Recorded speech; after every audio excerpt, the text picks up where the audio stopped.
te parler dans cette vidéo, donc c'est Alan Nobal aka Alan Motivation, je veux parler de la conviction.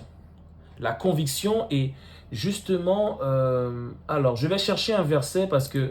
Attends, oui, dis-moi, quels sont les versets qu'il y a sur la conviction, qui parlent de la conviction et de la foi dans la Bible? Petite recherche impose, parce que j'aurais aimé m'appuyer sur savoir justement ce que la Bible dit de la conviction. Ok, ok, d'accord. Donc, on va s'appuyer sur le verset pour démarrer. Hébreux 11, chapitre 11, verset 1. Donc, je cherche ça rapidement dans ma Bible. You feel me? You're right? Ok, on va aller dans Hébreux, Hebreus, je crois, en portugais. On apprend aussi les langues ici, hein, tu vois, je lis pas, c'est ma Bible, je ne trouve même pas hébreu, tu te rends compte? Hebreus. Onde est? Où est? Hébreu. Eh ben, dis donc, eh ben, bravo, je trouve pas hébreu. Eh ben, belle, attends, ne pars pas, reste avec moi, va prendre à boire le temps que je trouve ça là rapidement. Prends un truc à manger, regarde tes notifications WhatsApp, Insta, mais reste avec moi. Eh ben, belle, je trouve pas hébreu, non? Ah, messieurs, voici hébreu. Damn, man! Hébreu is at the end of the world, man. At the end of the Bible. Alors, Hébreu chapitre 11. Pour appuyer mon propos et pour démarrer, voilà. Donc, Hébreux chapitre 11, verset 1. Or, la foi est une ferme assurance des choses qu'on espère, une démonstration de celles qu'on ne voit pas. Alors, ça appuie pas tout à fait mon propos sur la conviction, mais on va quand même partir de là. En fait, je veux te parler aujourd'hui de la conviction. Parce que il y a une différence entre croire et être convaincu. Et je crois vraiment que la conviction qu'on peut avoir dans les choses vient par l'expérimentation et par la manifestation. Je vais m'expliquer. Tu sais, il y a des choses dans lesquelles je suis convaincu, mais il y a aussi des choses dans lesquelles que je peux croire mais que je ne crois pas vraiment. Pourquoi? Parce que je ne suis pas convaincu. Il y a des choses dans la Bible dont je ne vais pas forcément être convaincu. Et sans conviction, on ne croit pas fermement. C'est la réalité, soyons honnêtes sur ça. Et par contre, il y a des choses dans mon cœur dont je suis convaincu. Ça veut dire que l'existence de Dieu, pour moi, je suis convaincu que Dieu existe. Et je trouve ça même simple. Ma conviction, elle est partie de quoi? C'est qu'il suffit, et c'est même, il y a même un verset dans la Bible, et je veux m'appuyer sur ça. Attends, je le cherche tout de suite. Quel est le verset dans lequel on parle du fait qu'il suffit de regarder le ciel pour trouver, pour comprendre qui est Dieu finalement, et pour voir que Dieu est vrai? Je cherche ça tout de suite. Mais en tout cas, on va revenir sur ce verset. Tu es avec moi, reste avec moi. Je t'explique ça tout de suite. Ouais, c'est Romains chapitre 1 verset 20. Et ça va peut-être mieux appuyer. Et on est reparti dans une recherche. Cette fois, Romains, Romains. J'ai beaucoup lu Romains. Alors, Romains, on est à quoi? Romains chapitre 1 verset 20. En effet, les perfections invisibles de Dieu, sa puissance éternelle et sa divinité se voient comme à l'œil depuis la création du monde quand on les considère dans ses ouvrages. Ils sont donc inexcusables. Je vais relire. En effet, les perfections invisibles de Dieu, sa puissance éternelle et sa divinité se voient comme à l'œil depuis la création du monde. Quand on les considère dans ses ouvrages, ils sont donc inexcusables. Et pour moi, quand on parle des ouvrages là, on peut parler simplement du ciel et de la terre et de la forêt et de la nature.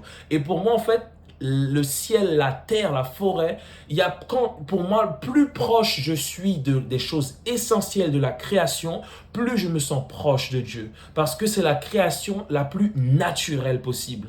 Et pour moi, en fait, les œuvres de Dieu, c'est ça. Et quand je regarde la forêt, quand je regarde le ciel, l'étendue de ces choses-là, quand je suis en avion et que je vois l'étendue, l'océan, je dis, mon Dieu, on ne voit pas le Créateur en tant que tel, mais on voit la création du Créateur. Et puisqu'on est capable de voir la création du Créateur, on voit le Créateur par définition. Ça veut dire qu'on ne le voit pas lui. Je ne dis pas que Dieu est un arbre. Mais ce que je veux dire, c'est que puisque je vois sa création, je le vois à travers sa création, puisque sa création est visible à mes yeux. Donc, puisque la création a été créée, c'est que le Créateur existe. Si l'iPhone avec lequel je filme existe et est devant moi, c'est que par définition, automatiquement, le Créateur de ça existe. Le créateur du portable existe puisque le portable est devant moi et je suis en train de te faire la vidéo avec. Donc de la même manière pour moi, et c'est de là que vient ma conviction de l'existence de Dieu, c'est pour des choses aussi simples que ça.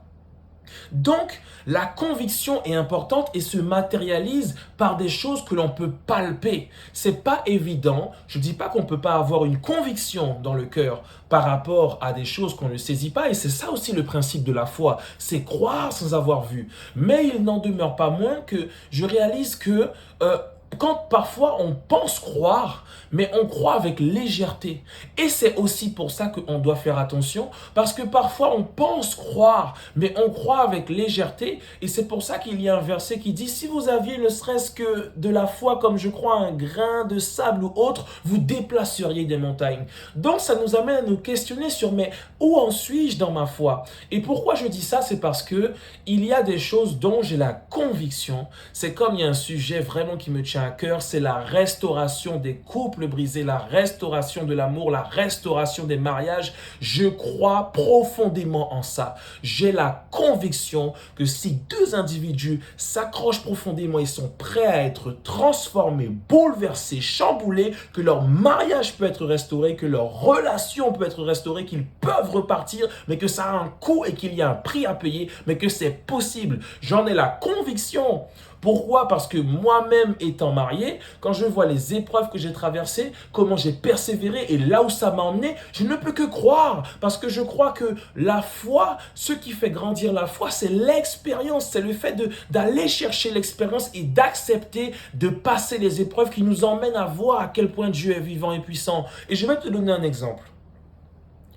Imagine que moi je dis, ben écoute, moi, je suis pas sûr, j'ai pas la conviction, je crois pas vraiment. Je sais, je crois parce que c'est écrit, parce qu'on m'a dit, mais je suis pas convaincu. Je suis pas convaincu que, tu sais, Dieu restaure les cœurs brisés. Je le crois, mais je suis pas convaincu.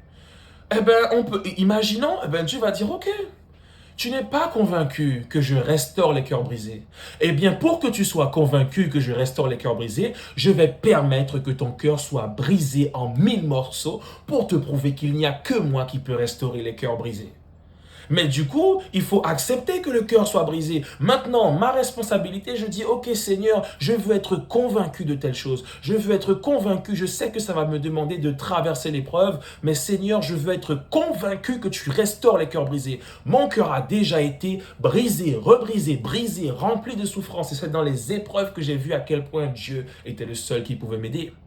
Donc ça veut dire que pour que je sois convaincu, il faut que je me laisse éprouver parce que je ne peux pas savoir à quel point Dieu restaure les cœurs brisés si je n'ai jamais eu le cœur brisé et qu'il ne m'a pas restauré. Combien même j'aurais peut-être des témoignages d'autres personnes qui vont dire Dieu restaure les cœurs, j'ai été restauré, je veux dire waouh, mais j'ai besoin de l'expérimenter, je veux ressentir la puissance de Dieu, pas que dans le témoignage des autres. Le témoignage des autres va m'encourager à croire que ça va aussi m'arriver si j'ai le cœur brisé. On pourrait prendre un autre exemple. Lorsqu'il est dit à un moment dans la Bible, je peux me tromper parfois. Donc c'est pour ça aussi que toi, tu dois ouvrir ta Bible pour aller vérifier ce que je dis. Je reste un homme, alors attention, ne prends pas mes paroles pour des paroles d'évangile, même si je lis l'évangile actuellement devant toi. Tu dois aller vérifier. Ne fais pas qu'écouter les gens, va vérifier, ouvre la parole et va vérifier. Donc il y a un verset qui dit, demandez et vous recevrez, cherchez et vous trouverez. Mais du coup, on ne fait que demander à Dieu. On fait que demander à Dieu. Je vais le trouver tout de suite. Attends, je demande à mon ami. Dis-moi, c'est quoi le verset où il est dit « Demandez, vous recevrez, cherchez, vous trouverez, toquez et on vous ouvrira ». Mets en commentaire si tu sais de quel verset il s'agit. Je te le dis tout de suite, je repars à sa recherche. Il s'agit de Matthieu, chapitre 7, verset 7. On repart vers Matthieu, vers Matthieu, vers Matthieu. Vers Matthieu, vers Matthieu, vers Matthieu. Matthieu, chapitre 7, verset 7. All right. Allons voir ça. Alors, effectivement, ok, très bien, Matthieu chapitre 7, verset 7. Donc, demandez et l'on vous donnera, cherchez et vous trouverez, frappez et l'on vous ouvrira. Et là, en fait, je vais prendre un exemple.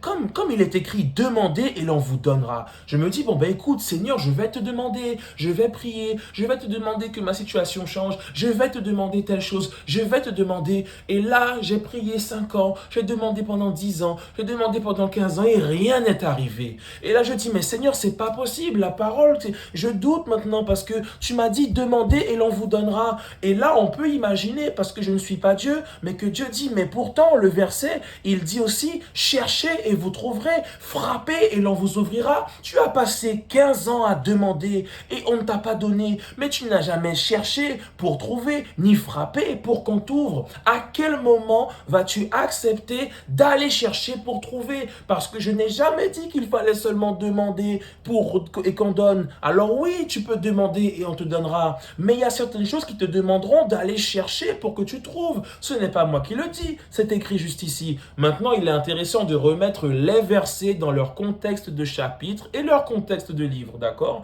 Parce que j'aime pas trop prendre un verset comme ça et voilà, faire tout un truc, mais il n'en demeure pas moins que c'est super intéressant. Donc aujourd'hui, c'est ça. Seigneur, j'ai demandé, mais je n'ai pas reçu. Eh bien, mais tu n'as pas cherché non plus, parce qu'il n'est pas dit seulement de demander et que tu recevras. Il est dit, cherche et tu vas trouver, frappe et l'on t'ouvrira. Donc tu dois avoir cette démarche intentionnelle. Tu ne peux pas que demander. À un moment, tu vas devoir chercher pour trouver. Tu veux trouver quelque chose, mais tu ne cherches pas. Attention, on te donne ce que tu demandes, mais il y a des choses que tu veux trouver, tu dois les chercher. Si tu dois trouver parce que tu demandes et que tu ne trouves pas, c'est marqué pour trouver, il faut chercher. C'est pas marqué pour trouver, il faut demander. C'est pas marqué pour qu'on t'ouvre, il faut demander. C'est marqué pour qu'on te donne, il faut demander. Mais il y a des choses que tu ne peux pas juste demander, il y a des choses que tu dois chercher pour les trouver. On ne trouve que ce qu'on cherche. On ouvre si on toque à la porte. Tu vois ce que je veux te dire? Et éventuellement, tu dois demander à ce qu'on t'ouvre pour qu'on ouvre. Tu vois ce que je veux te dire? Donc, ça nous amène à réfléchir sur qu'est-ce qu'on demande à Dieu et qu'est-ce qu'on cherche pour trouver également. J'aime beaucoup ça. Donc, je voulais en parler. Ça nous amène à méditer sur ces choses-là. Voilà. C'était Alan Nobal, a.k.a. Alan Motivation. À bientôt pour une nouvelle vidéo de méditation.